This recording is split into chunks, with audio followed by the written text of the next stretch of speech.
Hi guys, welcome to today's trade of the day. And for today's trade of the day, the pair that I'll be looking at is actually gold, right? So that's XAU USD. So why did I choose to look at the commodity gold? Because in recent days and recent weeks, we've been seeing a lot of volatility coming back to the markets, right?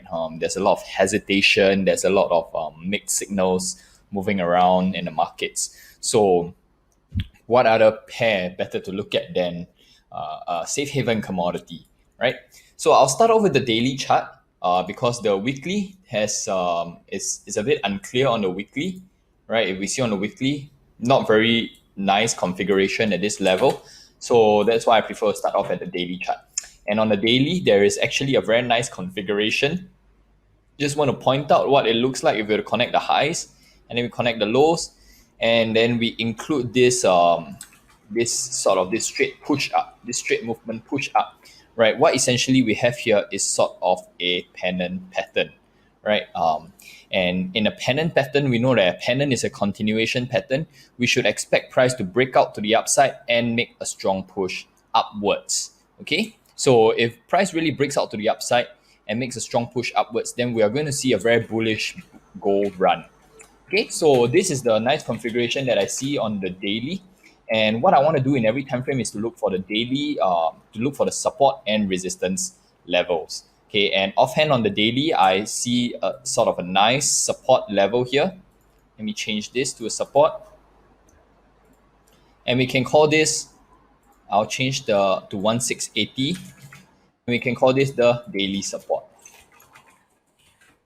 Right? There's no need to use Fibonacci and look for other kind of confluence because it's a very strong level where it was a resistance, price tapped, and there was a very strong reaction below it. And then after that, when price came above, tested once, twice, and a second time. So this is a very strong daily support level. Okay. So now that we have our daily support, where would we put our resistance, right? Of course, we can choose the daily resistance to be right at the top here. But like I said, if it's going to be a breakout, then the pennant pattern will have a very strong push, and we don't want to take any profits prematurely. So we have the clear daily support. And as for daily resistance, we'll leave it for now because there is no clear levels for daily resistance. And let's go down to the 4 hours. So now we're on the 4 hours. Let me just tidy this up for you guys, and let me move this a bit more so it's easier to see. All right. So we're at a daily support here, and I want to focus on this current area right now, right? This current area here. Okay. So we see if we were to connect all the tops, okay, taking the extremes, change the color so it's easier to see. Okay, we see that price is actually holding below this descending trend line very strongly, right? However, we cannot say that price is in a downtrend because if prices were in a downtrend, right? Sorry, let me draw that properly. If prices were in a downtrend, okay, prices will normally make lower highs and lower lows. All right, so over here we have lower highs. However, there's a low here. Price did not make a new lower low. In fact, price made sort of a similar low, and then price is now starting to make higher lows. So we are not in a downtrend, but rather market is consolidating. And I believe this is going to be a strong push up. And if we were to combine the two, the lows, especially over here, starting from this wick, and we combine it upwards, we see that price is also holding very strongly above this shorter term ascending trend line support.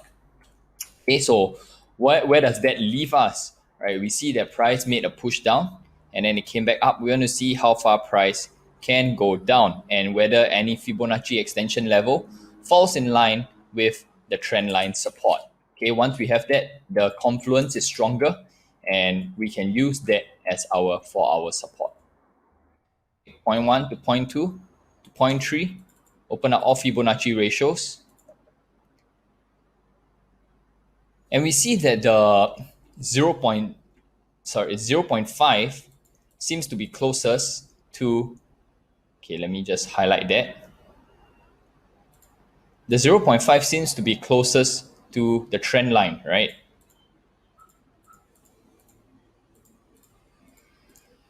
However, in terms of let me just zoom in. So 0.5 seems closest to the trend line if price were to come straight down like that. Okay, if price were to come straight down, 0.5 seems closest to the trend line. However, there's a graphical support level. Okay, there's a graphical support level at the 61.8, right, where we see price actually holding above this level. So we can say that the 4-hour support is actually a zone, right? So I'm just going to put it here, and I'll call this the 4-hour support.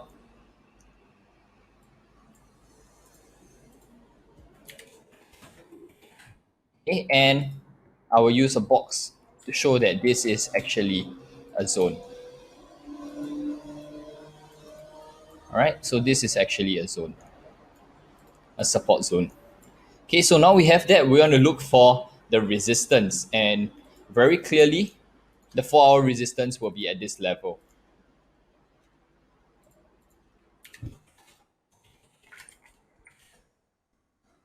Now, why I chose the 4-hour resistance at this level? Because if price were to break and close above, we can wait for a retest, and price will most definitely take off, breaking out of this daily pennant pattern.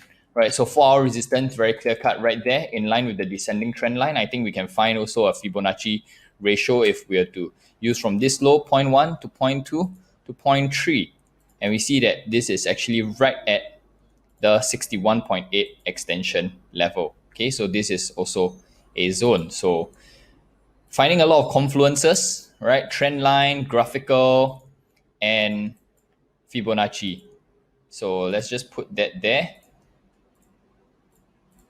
Drawing out the zones.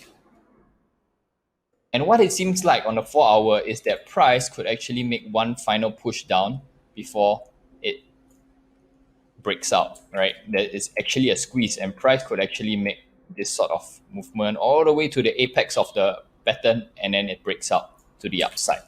All right, so what we're trying to do is we're trying to, while the long-term trend is bullish, okay, what we're trying to do is take advantage of the intraday swings.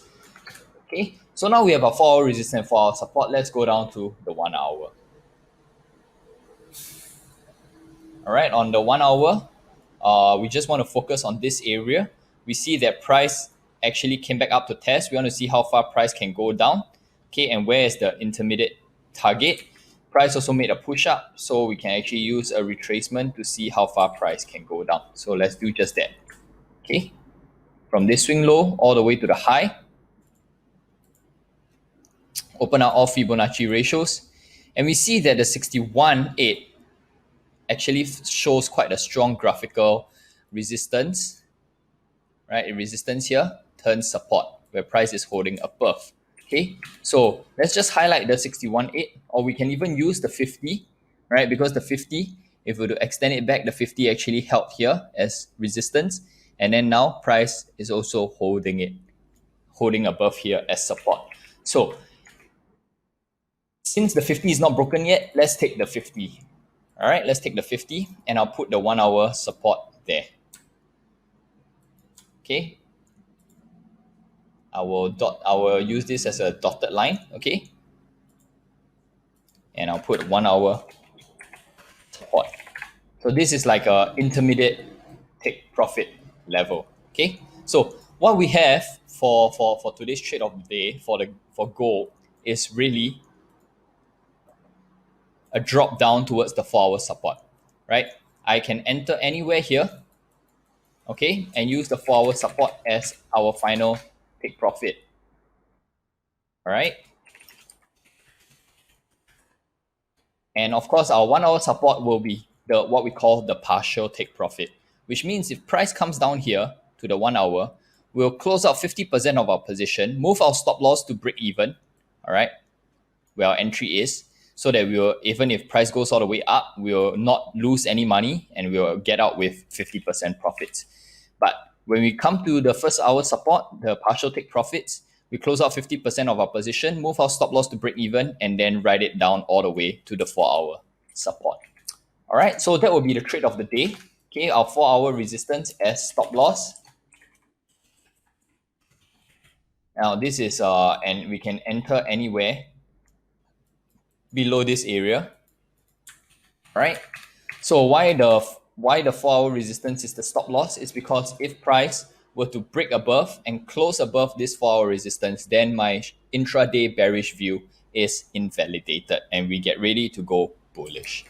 Okay.